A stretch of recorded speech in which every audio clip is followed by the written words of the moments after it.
Baik, Assalamualaikum warahmatullahi wabarakatuh. Waalaikumsalam warahmatullahi wabarakatuh. Selamat pagi semuanya. Pagi, Bu. Sebelum memulai pembelajaran, mari kita berdoa terlebih dahulu untuk ketua kelas dipimpin. Sebelum memulai pelajaran, alangkah baiknya kita membaca basmalah terlebih dahulu. Bismillahirrahmanirrahim. Baik, bagaimana kabarnya hari ini anak-anak? Baik, Bu. Sebelum memulai sebaiknya sebelum memulai saya mengecek kehadiran kalian. Apakah hari ini adakah yang tidak masuk ataupun telat? Ada, Bu. Anissa macet di jalan. Selain itu ada lagi? Menyusul, Bu, soalnya masih ada pelajaran praktikum. Kita mulai ya. Nah, sebelumnya materinya kemarin itu apa? Materi apa? Sistem apa? Pendengaran. Nah, sekarang sistem apa? Sistem pencernaan. Oke. Nah, diharapkan tujuan pembelajarannya ini bisa menjelaskan organ-organ sistem pencernaan dan juga fungsinya, dan juga menjelaskan gangguan dan atau kelainan sistem pencernaan pada manusia dalam kehidupan sehari-hari. Di sini saya akan menampilkan ada dua orang anak yang lagi apa ini? Makan apa ini? Makan roti. Nah, pertanyaannya, apa yang terjadi pada makanan setelah kita memakannya? Akan terjadi proses pencernaan, Bu. Nah, Proses mekanisme secara enzim. Nah, sebelum ke organnya, kita ke pengertian apa itu proses pencernaan. Nah, proses pencernaan ini adalah proses makanan, mengubah makanan menjadi lebih kecil dan sederhana dengan bantuan enzim dari organ pencernaan supaya diserap oleh tubuh. Nah, prosesnya ini terbagi menjadi berapa? Ada dua. Itu secara apa? Secara mekanis dan secara kimiawi atau enzimatis. Siap, betul. Nah, proses secara mekanis ini pembentukan makanannya ini dari besar ataupun kasar diubah menjadi halus dan kecil menggunakan gigi. Dan yang kedua ini proses secara kimiawi, di mana proses perubahan makanan diubah menjadi zat yang kompleks menjadi zat-zat yang sederhana dengan bantuan enzim. Enzim itu sendiri adalah zat kimia yang dihasilkan oleh tubuh untuk mempercepat reaksi-reaksi kimia yang ada di dalam tubuh. Yang sampai sini ada yang bertanyakan? Belum. Lanjut ya saya. Oke, selanjutnya yaitu sistem organ atau ke organ sistem pencernaan. Dimulai dari mana? Mulut. Ya, mulut. Ini anggap saja makanannya ya. Ini mulut ini.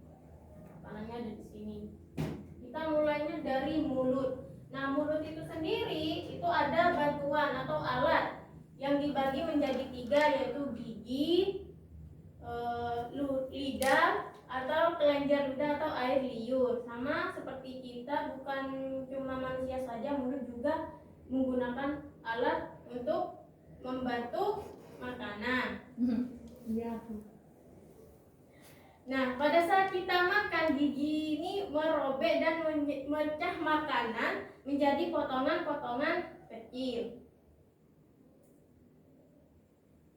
Nah, gigi fungsinya ini yaitu mengunyah makanan sehingga makanan menjadi lebih halus. Keadaan ini memungkinkan enzim pencernaan mencerna makanan lebih efisien. Dan selanjutnya yaitu lidah, fungsinya untuk mengubah atau mengaduk makanan di dalam rongga mulut dan juga membantu mendorong pada proses penelaan. Dan fungsinya ini sebagai alat pengecap, di mana rasanya ini bisa merasakan manis, asin, pahit, dan asam. Nah, di gambar ini ada yang warna pink ini pahit, Nah, yang oranye ini asin. Yang oranye ini asin, yang biru ini asam, yang di depan sendiri ini warna merah yaitu manis. Inilah tata letaknya perasa kita di lidah. Ada yang mau ditanyakan? Belum, Bu. Lanjut ya. Selanjutnya yaitu kelenjar ludah atau air liur. Nah, ini dibagi menjadi 3, kelenjar parotis, kelenjar submandibularis, dan yang ketiga sublimularis. Nah, ini juga memiliki tata letak yang dimana ini memiliki tata letaknya di bawah telinga, yang subma ini di rahang bawah, yang terakhir yang subli ini di bawah lidah. Nah, pada saat itu air liur kita ini mulai memecah makanan, mengubahnya menjadi campuran makanan yang bentuknya itu bola, sehingga air ini juga melembabkan makanan sehingga lebih mudah ditelan. Itu fungsinya air liur, yaitu melembabkan sehingga makanan ini mudah ditelan. Selanjutnya yaitu kerongkongan. Ini merupakan tabung penghubung ya, berongga yang menghubungkan mulut ke lambung. Bisa dikatakan fungsinya ini sebagai alat jalan bagi makanan menuju mulut ke lambung. Setelah kita menelan makanan, kita ini bergerak di dalam makanan kita ini bergerak di dalam tabung berongga yang mendapatkan tekanan kuat. Nah, ini memiliki waktunya hanya 6 detik saja. Ada yang ditanyakan? Belum, Bu.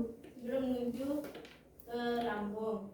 Nah, selanjutnya yaitu ke lambung. Di sini makanannya ya, menuju ke lambung.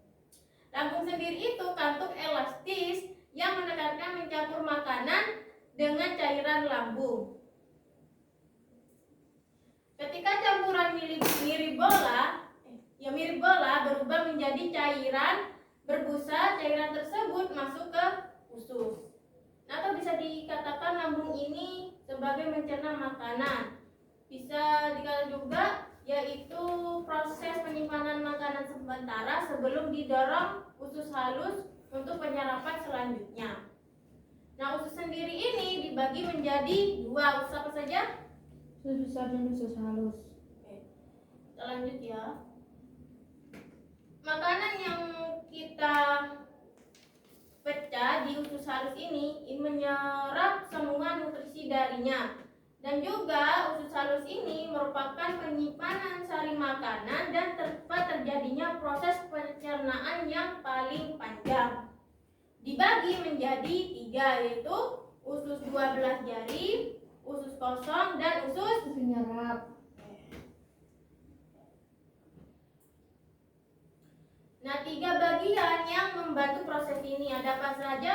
Hati, Kandung empedu, dan pankreas.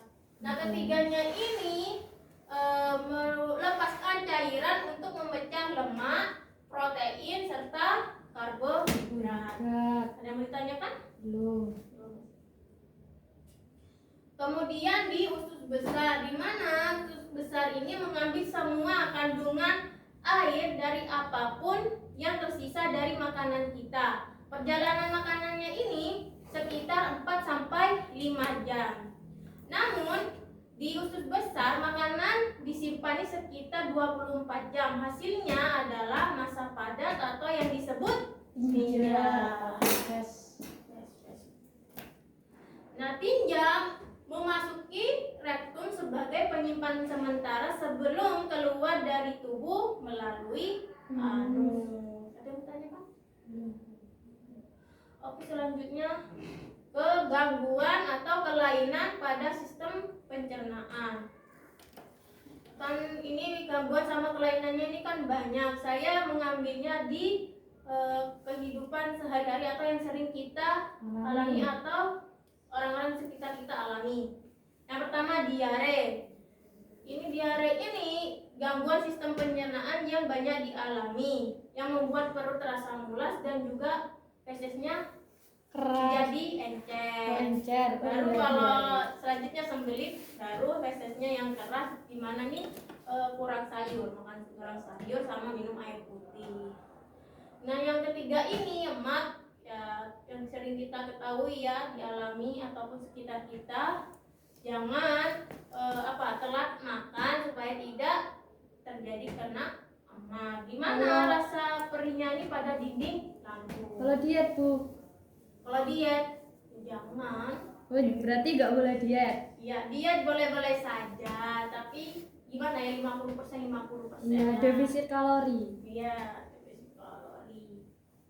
Yang keempat atau yang terakhir yaitu sariawan yang sering kita alami juga, yaitu kekurangan apa? Vitamin apa? Vitamin C. Ya di mana rongga lidah sama rongga mulut itu kan ada yang pecah tuh. Ini juga bisa ada manfaatnya sih buat diet. Kan kalau lidah itu kalau terkena sariawan kan itu perih kalau makan. Bisa juga jadi diet itu, bisa jadi. Berarti harus sariawan dulu ya Bu. Iya, kalau mau diet alami, tapi kasihan juga buat Sistem pencernaan. Iya. Kosong nanti perutnya, lambungnya nanti dimakan sendiri, dinding lambungnya itu perih. Iya Bu. Ada mau ditanyakan? Sudah. Sudah. Ada yang bisa menarik kesimpulan dari materi ini? Tidak ada. Tidak ada. Saya akan menyimpulkan sendiri. Kesimpulannya adalah sistem pencernaan berperan penting dalam menguraikan makanan kita. Perjalanannya yaitu mulai dari mana? Mulut, kerongkongan, lambung, usus, dan anus. Nah, Untuk mencegah kelainan ataupun gangguan, sebaiknya kita memperhatikan makanan dan minuman yang kita konsumsi, di mana menjaga kebersihan mulut dan gigi, dan juga konsumsi makanan yang bergizi. Oke. Nah, untuk selanjutnya ya ini tugas yang nanti dikumpulkan di ketua kelas menggunakan kertas kalian ya. Nah, ini pertanyaannya, seandainya kamu dapat melakukan perjalanan melalui sistem pencernaan seperti makanan kita, bagian mana yang paling ingin kamu lihat dan dari dekat dan apa alasannya? Siap Bu. Oke. Cukup ya? Cukup. Oke, sebelum mengakhiri, ketua kelas memimpin. Sebelum mengakhiri pembelajaran hari ini, sebaiknya kita membaca hamdalah. Alhamdulillahirabbil alamin. Cukup dari saya, kurang lebihnya mohon maaf. Terima kasih. Wassalamualaikum warahmatullahi wabarakatuh. Waalaikumsalam warahmatullahi wabarakatuh.